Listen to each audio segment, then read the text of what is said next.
Olá, vamos falar mais. As últimas semanas nós vimos falando sobre a natureza, como ela veio a acontecer, como ela veio a existir.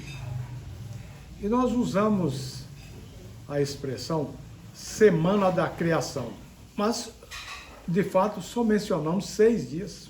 A semana tem 7 dias. E nós queremos hoje fazer essa complementação. Falamos que Deus criou, fez aparecer a luz no primeiro dia. No segundo dia, ele dividiu as águas do planeta nas águas em forma líquida que estão aqui na superfície ou no subsolo, nos lençóis de água.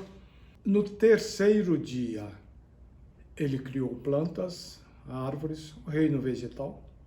No quarto dia, ele fez aparecer o Sol, os outros astros que incidem no planeta Terra. No quinto dia, ele já criou aves, criou peixes. No sexto dia, ele criou os grandes animais e Sua Majestade, o homem. Mas é uma semana. O que foi que Deus fez no sétimo dia? Nesse dia, ele fez o que há de mais importante. O capítulo 2 do livro de Gênesis começa dizendo que Deus terminou a sua obra no sétimo dia. Portanto, ele fez alguma coisa no sétimo dia. E o que foi que ele fez? O que Deus fez no sétimo dia, se ele não tivesse feito, toda a criação estaria em risco de se perder.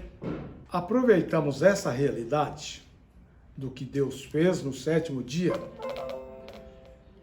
para fazer um elo entre a Bíblia e a ciência de saúde, que é o que nos interessa, que é do que eu tenho falado, que é o que eu uso como profissão, mas que é indispensável para todas as pessoas. Alguém imaginou o que chamou de os 8 remédios naturais? São eles: ar puro, água, alimentação saudável, atividade ou trabalho, descanso, temperança e confiança no poder de Deus. Alguns desses 8 remédios são bem fáceis de a gente compreender a utilidade deles. Temperança diz respeito a você comer o que é bom, mas com equilíbrio. Há algumas coisas que fazem mal para a gente, outras fazem bem. Porém, mesmo as que fazem bem, desequilibradamente, fazem mal.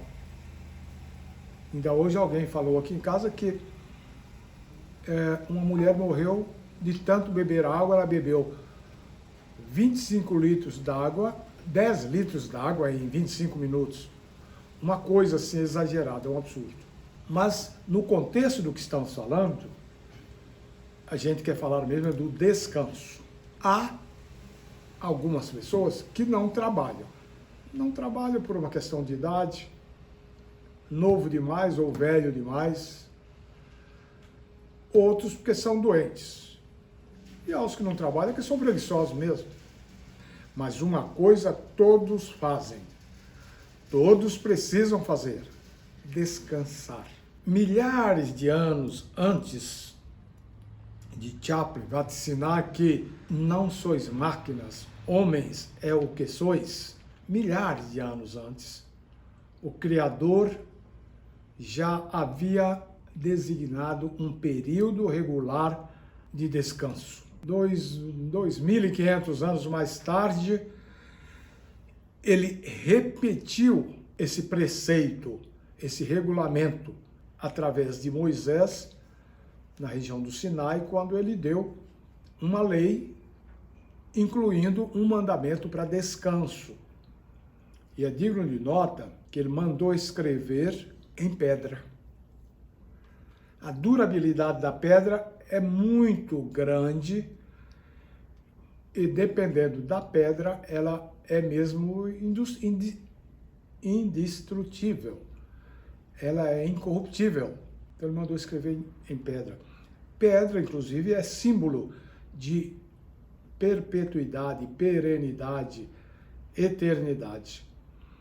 Então, ali no Sinai, Deus deu um código de sobrevivência para o homem e já deu um desses remédios naturais de que falamos.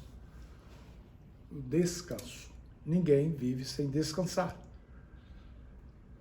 O Chaplin falou de máquinas, mas mesmo as máquinas. Eu conheci em Boa Esperança, lá em Minas, uma usina de beneficiar cana-de-açúcar.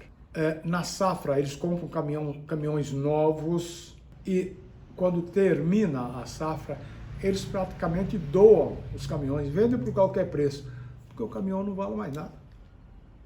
A lataria, a carroçaria pode ainda aproveitar, mas a máquina, o caminhão começa a trabalhar e não para o motor. Na hora que o motorista para almoçar, quando ele desce do caminhão, já tem um outro que sobe. Na hora de dormir, a mesma coisa. 24 horas por dia, 7 dias por semana, até terminar a safra.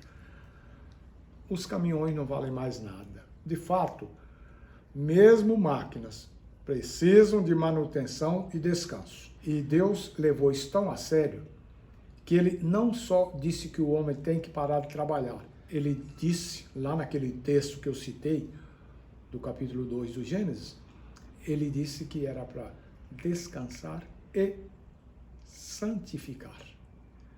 E o último verbo que tem nessa sentença é abençoar. Óbvio que o descanso é uma bênção. Óbvio que a comunhão com Deus é uma bênção. E ele estipulou um período. A essa altura, vale a pena mencionar 3 pontos que são levantados pelas pessoas em geral. Essa questão de descansar no 7º dia da semana. São muitos. Eu quero pegar 3 aqui.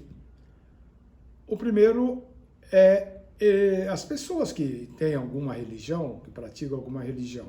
Eles dizem que o 7º dia foi dado para os judeus. Mas a verdade é que quando ele foi dado, não tinha judeu nenhum.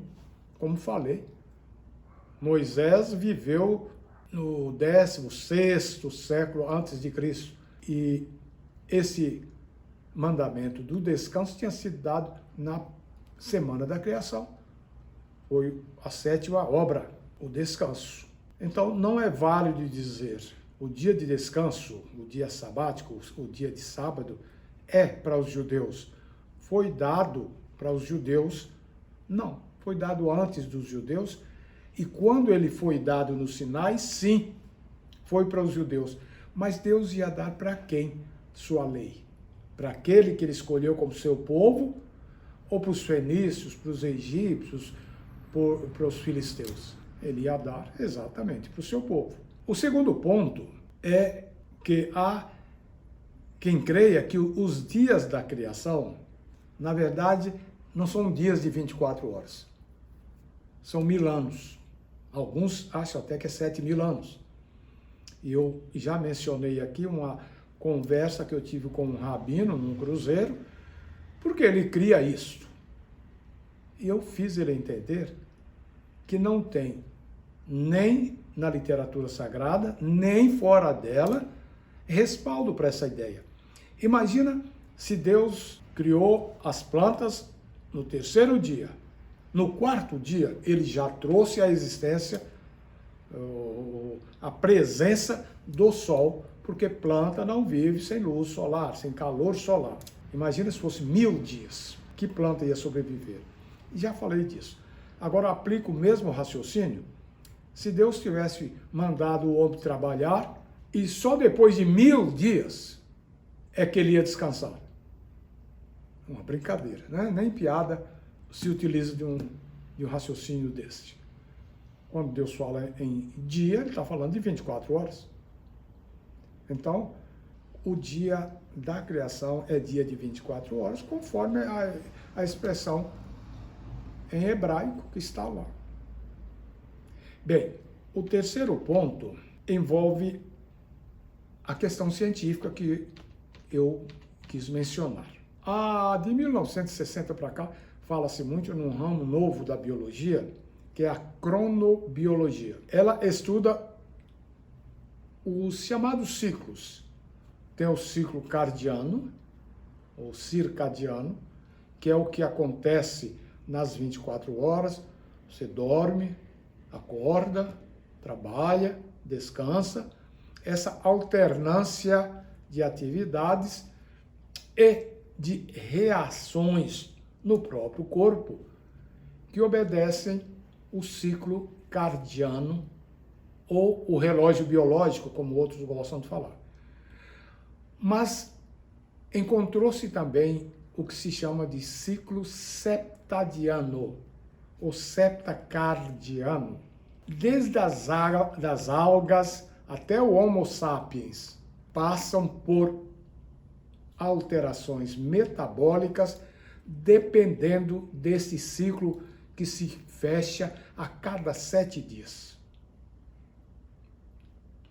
Então, quando Deus deu o descanso do 7º dia, ele estava também deixando de plus o ciclo septadiano.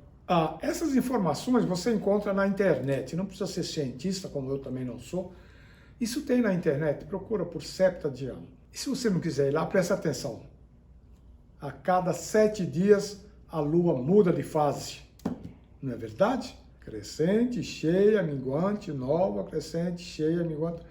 Ciclo de 7 dias. Na espécie humana, para uma ir atrás de outras, existe uma coisa chamada ciclo menstrual. O ciclo menstrual se forma a cada 28 dias, que é um múltiplo de 7. 7 vezes 4, 28. 28 dividido por 4, 7. Então, é fácil de entender isso e é fácil de compreender por que lá no Gênesis está escrito: completou Deus a sua obra no 7º dia. A grande obra foi o descanso. O homem precisa de descanso, um descanso produtivo, no qual ele se encontra com Deus, no qual ele é abençoado por Deus. Quem é que vai se arriscar a viver sem a bênção de Deus? Um abraço. Próximo vídeo a gente conversa de novo.